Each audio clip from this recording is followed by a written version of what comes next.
안녕하세요. 가스펠 프로젝트 2권 3과 구속자 하나님이 심판하고 구원하시다의 가이드 영상을 시작하도록 하겠습니다. 오늘 본문 말씀은 출애굽기 11장 4절에서 8절 말씀, 그리고 12장 1절부터 13절, 29절에서 32절 말씀입니다. 지난 시간까지 우리는 하나님께서 애굽에서 종살이하고 있던 이스라엘 백성들의 부르짖음을 들으시고 또 그들을 그들을 구원해내리라고 약속하시고 또 실제로 바로에게 말씀하시고 그 구원을 이뤄나가시기 위해서 또 하나님이 누구신지를 알려주기 위해서 애굽에 그 10가지 재앙을 시작하시는 모습을 보았습니다. 나일강이 피로 변하는 첫 번째 재앙으로 시작으로 하나님께서 유일하신 신이시며 또 애굽의 어떤 신보다 위대하시고 또 이스라엘 하나님이심을 알리시는데요. 마지막 10번째 재앙을 통해서 하나님께서는 드디어 그 말씀하셨던 그 장자의 죽음이 애굽에 임하게 하십니다. 이 10번째 재앙은 지금까지의 재앙과는 다르게 모두에게 평등하게 위로 바로로부터 밑에 천한 몸종에 이르기까지 다 임하는 재앙이었고 또 애굽과 이스라엘을 나누지 않고 모두에게 임하는 그런 재앙이었습니다. 이렇게 하나님께서는 피를 보고 내리시는 그 재앙을 넘어가셨기 때문에 이스라엘 사람들은 이것을 기념해서 그 유월절이라고, 넘어가다라는 뜻의 그 유월이란 단어를 써서 유월절이라고 부르고요. 우리는 이 유월절 어린 양을 생각할 때 또 예수님을 생각할 수 있습니다. 우리는 이 유월절 어린 양을 볼 때 이 어린 양이 예수 그리스도를 가리키고 있음을, 또 예표하고 있음을 알게 되고, 하나님께서 예수님을 오래전부터 계획하고 계셨음을 우리는 또 알게 됩니다. 마지막 10번째 재앙에서 그 이스라엘 백성들 하나님께서 피할 길을 알려주셨기 때문에 그 재앙을 받지 않았냐라고 생각을 해보면은 사실 그렇지 않습니다. 하나님께서 이스라엘을 선하게 대하셨다고 하셔서 그들에게 피할 길을 알려주셨다고 해서 이스라엘이 무죄하다라는 뜻은 아니고요. 하나님께서는 이스라엘도 이미 심판하신 것을, 애굽 사람을 심판하신 것처럼 심판하신 것을 알 수가 있는데요. 그 심판은 참 흠없는 어린 양이 대신해서 받았다는 것을 우리는 또 유월절을 보면서 생각을 해볼 수가 있습니다. 하나님께 구원을 받기 위해서는 어떠한 우수한 민족이었어야 되는 것도 아니고요. 사회적으로, 경제적으로 지위가 높거나 굉장히 똑똑해서 스스로를 구원할 수 있을 만한 그런 능력이 있어서 되는 것도 아닙니다. 오직 그 하나님께서 말씀하신 대로 흠없는 어린 양의 그 피로만 가능했는데요.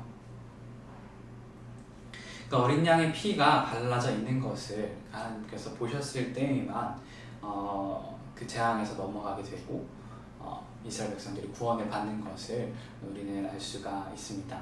하나님과 올바른 관계를 맺기 위해서는 우리 또한 하나님과 같이 완전해질 것을 하나님께서는 요구하십니다.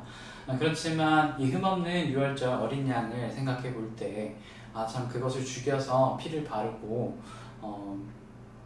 그것을 먹는 행위가 어떻게 하나님 앞에서 우리를 온전하게 만들 수 있을까라고 생각을 해본다면, 그 규례에 따라서 우리가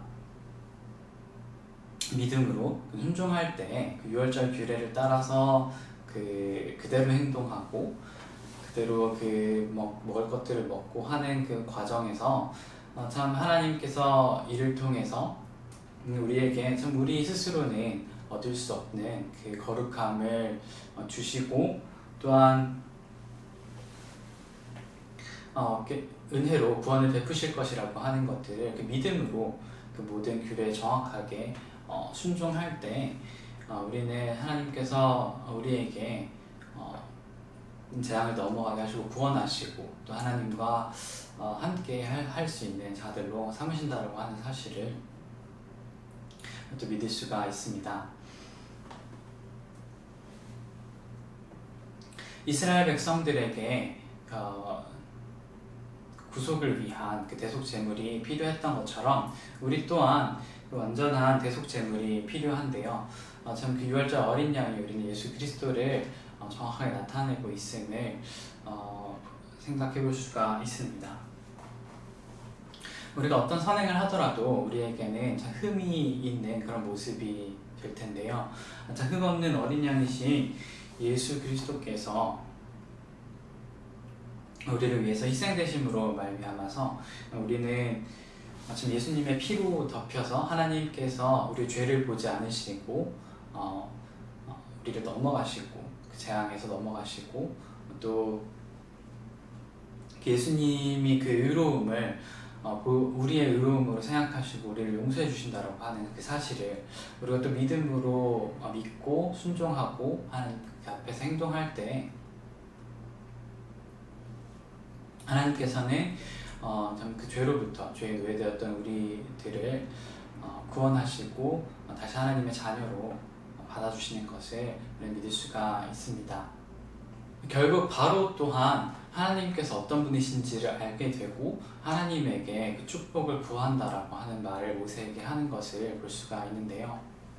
애굽의 10번째 재앙을 참 장자의 죽음이라고 하는 그 재앙을 내리시고 또한 이스라엘에게는 그 재앙을 피할 길을 알려주시고 그리고 또 그 유월절을 기념하여서 지키도록 하시는 하나님의 모습을 보면서 우리 오늘 또 우리를 구원하시고 우리에게 은혜 베푸신 그 예수님을 또 기억하기를 원하고 하나님께서 이스라엘에게 그 유월절을 기념하여서 지키라라고 하신 그 모습들을 오늘 이 상과를 통해서 함께 공부하면서 우리에게 또한 그 유월절 어린 양이 되시고 좀 참 희생 제물로 우리를 대속하기 위해서 오신 그 예수 그리스도를 우리가 믿음으로 순종할 때 우리에게 또한 구원을 주심을 우리가 또 기억하기를 원하고요. 참 그 하나님을 기억할 때 또 그 예수님을 기념할 때 세상 사람들에게 그 하나님의 사랑과 예수님을 어떻게 하면 알릴 수 있을지 오늘 삶과 함께 공부해 보면서 또 함께 생각해 볼 수 있으면 좋겠습니다. 이상으로 가스펠 프로젝트 3과 구속자 하나님이 심판하고 구원하시다의 가이드 영상을 마치도록 하겠습니다.